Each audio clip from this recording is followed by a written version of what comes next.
Hello everyone, and welcome back to more Earthworm Jim for the Sega Mega Drive / Genesis. And in this episode, we're going to be going through what the heck.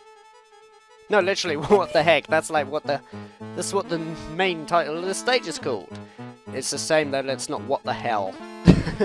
In fact, from today, you probably couldn't get away with even saying what the heck. It would be, if they ever remade this game now, I bet you it'd be called What the H. But still. Now, this music in this, wow. It has like sort of a remix, or just a downgraded version of Night on Bald Mountain. And then it just goes to its own original theme, which we'll have a listen to it.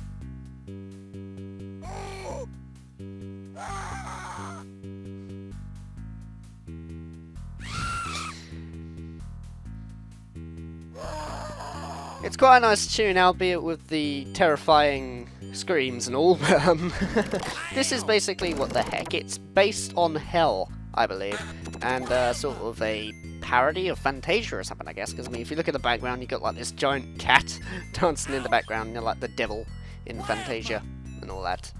I don't know, I like it. I really like the layout of this level and all, because it's just Hell, but funny. You know, given the fact that there's this really calm music going on and just people with tormenting screams and all. I just really love the humour and style of this game. It just makes it so unique and all. Earthworm Jim 2 though has a more funnier side. Maybe I'll get to that someday, but we'll see and all. But yeah, that's pretty much all there is to this. I mean, you have these demon things and you have to try and avoid them and stuff like that. When it comes to the levels of this game, and all, while it's the same thing, there are a couple of differences. Like, you know, it's the same thing with just your platform, you grab plasma, you grab guns and health and whatnot, and you die. Oops. Okay, this time I'm going to make the jump correctly like that, so that way I can just get on with getting the things and that. Do I even need it? Do I? Well, it's got a plasma, so why not? But this time I'm actually just going to nearly die again. Good God, I kept losing my footing on that platform then. I thought I was going to land on it, but apparently not. I do have a flaw with this game though, and I think you may have noticed it and all. When you collect guns and all, you may get plasma guns or beams or whatever the hell you want to call them, I don't know. But the problem is with this version, especially, I don't know if you can do it on the Sega CD version. You probably can, but I'm not too sure, to be honest. But on this version, the only way to use them and all is to use your fire button. The problem with that though is that you can't swap it. So like, even if you don't want to use your plasma beam, or I don't know what they call them, I'm just gonna call them plasma beams. If you don't want to use it, you have to. So you can't just switch to your normal regular plasma gun to take out enemies, you have to use it. So in a way, it's kind of a waste most of the time, because you have to use it on just the most unnecessary things. Like, you know, in episode 1, you saw that I had to use it on crows, where really all they do is they die in like 2 hits from a short plasma gun. And after the music ends, it just goes back to being all Night on Bald Mountain and all that. Also, meet the weirdest enemy in the game. A corporate lawyer. I tell you, the first moment I played this game and just played it, I had a lot of WTF moments, like, what the hell was that, you know? Oh yeah, Earthworm Jim does certain animations if you leave him for a while and all that. Might as well see a couple of them, just to amuse myself and you people watching this, possibly, I don't know. Maybe not. I'm not really that popular. Uses his head as a skipping rope and all that. This game just has a good sense of humour, I tell you. But I'm not really going to stand here and just show you off all of them, otherwise we're going to be here a while. Just as he inflated, the woman screamed. That was perfect. Anyway, what I want to do is hit this and all, and there's a simple mechanic with these. If you leave them for a while, they come down, and they will kill you, as they do a lot of damage to you and all that, so you want to be really careful. You want to hit it a couple of times with your whip, and then proceed. And we're about to fight a boss, and guess what boss it's going to be in Hell? It could be the devil, or it could not be. Let's go find out. A snowman. A snowman in Hell, with happy music for some reason. And honestly, this boss is a joke. If you fail against this guy, then I don't know. It's simple, you either shoot him with your gun, plasma gun, which I just wasted because I wasn't aware. Or just hit him with your whip several times until he dies. Just keep doing it. Rinse and repeat. And eventually he blows up. Those really cool sound effects. I love cartoon sound effects like that. I don't know why I always have. I'm just weird. But still. Yeah, that's the boss. There's a way to skip past it and all that. Sorry. There's a way to skip past it and all that. And that's by using your whip, but I'll go over that a bit later. Let's just progress through the level. As we're... Oh god, it's him. Okay, that villain right there is actually the boss that we're going to be fighting later and all, called Evil the Cat. If you don't believe me, I can even read it to you in the instruction booklet on the Andy Asteroid levels. Evil the Cat. There are some weird enemy names in this, especially the final boss. And I don't remember the full name, but I will talk about it in Andy Asteroids. As you know, I explained in the layout. If you're not sure about it and you're watching episode 2, go back to episode 1, as I explained about how the layout of this whole trivia is going and all that throughout this LP. Whoops! I accidentally slipped. I was going to use my gun, but I accidentally slipped off. That was a shame. I also really like the art direction in this game. You know, like the level design and stuff, like, honestly, a lot of people, some person in particular who played this with me and all, thought the level was cheese. Which it isn't really, it's based on hell. But still, yeah, it doesn't matter too much. Also, is that a little pathway in the background? If that is, then that's pretty cool, gotta say. One thing though you want to do is use your whip to grab onto those swinging like things, because if you press up and then right or up and then left, or depending on what direction you are, and use your whip, you can then whip onto another bit. It doesn't say that in the instruction booklet for some reason, which is kind of a shame, as it's important in order to get past certain things and all that. Because, you know, you try using your whip, and you're wondering why it's not reaching, well, it's because you're not pressing up on, like, the D-pad or anything. As it's especially needed in the last level, but I'm not going to give any spoilers to that one, as that level's weird, and the final boss is weird. This whole game is just weird. If you want another weird game, try out Space Station Silicon Valley for the N64.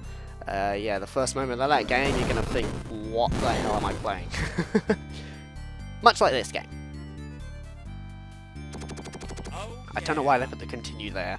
I guess it's just for people who are daring enough. I feel sorry for kids who used to play this and all that, because, you know, it's difficult. It's not the hardest game ever made by any means, but it's not the easiest or anything. You know, it's not really something I consider a child could pick up and play. Or maybe they could, as, I don't know, 90s kids were different back then. Have I got enough time to make it through there? Whoop! Nope, I ain't. I should have really jumped and then do it, because you can jump and then use your whip. But here's what I mean, okay? So, like, especially in this bit, you need to do that. Because if you press up and then, you know, left or something, or depending on whatever direction you're going, you'll gain altitude, allowing you to grab onto the other bit. It doesn't sound like an instruction booklet, which is weird. So if you got this game sort of like in a copy without the instruction booklet, then bad luck. It's pretty much like the equivalent of in Sonic Advance 2. You know, where you don't realise that you can press the R button in order to do tricks, which is needed in Sky Canyon. Oh boy, I remember that day. That day was annoying for me. Anyway, I think we're nearly at the end of the level, as far as I'm aware. Yep, we are. Cool. So in here, we're going to fight the boss, and after the level and all, before going on to Andy Asteroids, I'll show you the shortcuts and everything. That guy screams just at the last minute. That was perfect. This is Evil the Cat, the boss. He licks himself, not going into too many details about that and all, but the main objective here is he gets mad and he...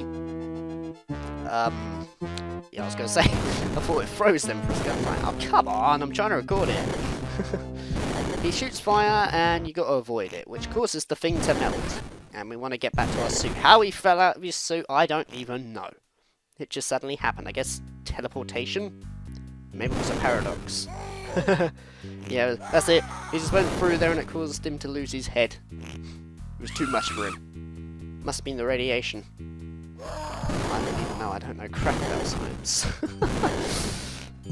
Anyway, I'm just going to continue avoiding his gunfire. It's like how he just moves back and his eyes bulge while he's moving. The direction in this is great. And I think I just took a hit there because he flashed. Whoop! Well, that was close. Yeah, there's no special sound effect to it, it just goes flump on the ground and that's it. And now we are going to finish him. I get the feeling that that was actual Mortal Kombat reference there, given the fact that that was on the Mega Drive as well. I can't remember when it was released though. Was it released before Earthworm Jim? I don't know. I might do some research about it. Whoops! Really, what you're supposed to do is time your jumps between those things, like now. Okay, maybe not. I'm not very good at this, actually. But when you fight this thing, I don't know if you noticed, no, but every time you hit him, you see this number. You want that to go to 9 because, hahaha, cats have 9 lives. And he just pulled down my pants. That was great. But when it gets to 9 and all, that means it's dead. And you've cleared the level mainly. So I'm not doing very well in this. Probably because I'm doing live commentary. This is not post-commentary. I'm playing Earthworm Jim with live commentary while doing this. There you go. There's 9th life. He's dead. We're done with what the heck. What the heck? That was terrible. Oh boy. Okay, but before we go on to Andy Asteroids, as usual, due to the layout of this LP... Nice one, Jim. What we're going to be doing is showing you the shortcut. So here would be the snowman area, but there is actually a hook down here where if you crouch and then hook onto it, you can swing past and then grab a whole bunch of lives, which then takes you to here. Really, I think what you're meant to do is that. You're meant to grab it like that, but apparently if you go down you can skip past the whole level with the snowman. That is awesome, man. Okay, now I'm going to switch to post-commentary to keep you occupied during the Andy Asteroids levels by reading stuff from the manual, which is the story. The worm has turned into a superhero. A small renegade ship escapes from the evil queen with a stolen, ultra-high-tech, indestructible super space cybersuit on board. During a frantic battle with Psychro, the renegade and ship are blown to smithereens, and the suit falls to a strange planet called Earth. Jim is struck by the falling suit, and by sheer luck, rests safely in the suit's neck. Suddenly, the ultra-high-tech space particles of the suit set off a radical light-speed evolution, and we witness the birth of Earthworm Jim. The story can also be followed if you look at the HD remake of Earthworm Jim, since it's shown through comic strips and whatnot. But still. Now I'll go on to quickly reading on about the character called Evil the Cat. Born with no heart, the ruler of Heck lives to torture others, filling Heck with corporate lawyers and dreaded elevator music. Too right. Evil has seen to it that Jim doesn't stand a snowball's chance. Evil's snowmen are a good example of how twisted this cat really is. If you thought Heck was bad before, you ain't seen nothing yet. Oh god, I'll be sure to read other things in the manual and other Andy Asteroid levels, but either way, that's the end of episode 2 of Earthworm Jim, where in the next episode we'll be going on to the level Down the Tubes.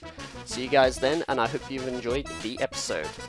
But before I end this really quick, just to show you, look, 50 balls, 50 blue balls, sorry, and I get a continue. End of. Every time you collect 50, you get a continue. Keep that in your head.